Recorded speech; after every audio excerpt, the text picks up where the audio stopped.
ഖത്തറിൽ നടക്കുന്ന media one taste of Doha റണ്ണിന്റെ ടീഷർട്ട് പുറത്തിറക്കി. നാളെ വൈകിട്ട് മുതൽ റേസ് കിറ്റും ഇലക്ട്രോണിക് ബിബും വിതരണം ചെയ്യും. വെള്ളിയാഴ്ച രാവിലെ അൽബിദ പാർക്കിലാണ് media one taste of Doha run നടക്കുന്നത്. മത്സരാർത്ഥികൾക്കും വോളണ്ടിയേഴ്സിനുമുള്ള ജേഴ്സി ടീസ്റ്റ് ഓഫ് പ്രതിനിധികളായ Fawaz, Nabeel, media one Gulf Madhyamam executive committee അംഗം Raheem Momassery, media solution deputy manager Muhammad Rayees എന്നിവർ ചേർന്ന് പ്രകാശനം ചെയ്തു.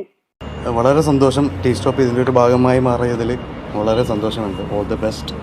ഖത്തർ സ്പോർട്സ് മിനിസ്ട്രി സഹകരിച്ചുകൊണ്ട് സംഘടിപ്പിക്കുന്ന ഈ പരിപാടിയിൽ ഇതിനൊക്കെ തന്നെ ഏതാണ്ട് എല്ലാ ഒരുക്കളും പൂർത്തിയായി കഴിഞ്ഞു. നല്ലൊരു പാർട്ടിസിപ്പേഷൻ നമ്മൾ പ്രതീക്ഷിക്കുന്ന ഒരു പരിപാടിയാണ്. തീർച്ചയായിട്ടും ഇതിൽ പങ്കാളികളാകുന്ന സ്പോൺസർമാരുണ്ട്. അതോടൊപ്പം തന്നെ ഓടുന്ന ആളുകൾ നമ്മെ സംബന്ധിച്ച് ഏറ്റവും പ്രസക്തരാണ്. ഏതാണ്ട് 52 രാജ്യങ്ങളിൽ നിന്ന് പ്രതിനിധികൾ ഇതിൽ പങ്കെടുക്കുന്നതിനുള്ള സന്തോഷകരമായ കാര്യമാണ്. തീർച്ചയായും വലിയൊരു ഈവൻ്റ് തന്നെ ആയിരിക്കും എന്ന് തന്നെയാണ് നമ്മൾ പ്രതീക്ഷിക്കുന്നത്. നാളെ വൈകിട്ട് 3 മണി മുതൽ പങ്കെടുക്കുന്നവർക്കുള്ള റേസ് കിറ്റും ഇലക്ട്രോണിക് ബിബും വിതരണം ചെയ്തു തുടങ്ങും. സിറിംഗ് റോഡിലെ ഗൾഫ് സിനിമാ സിഗ്നലിന് സമീപമുള്ള മീഡിയ വൺ ഓഫീസിൽ നിന്നും ബിബും കിറ്റും കൈപ്പറ്റാം. രാത്രി 8 വരെയാണ് വിതരണം ഉണ്ടാവുക.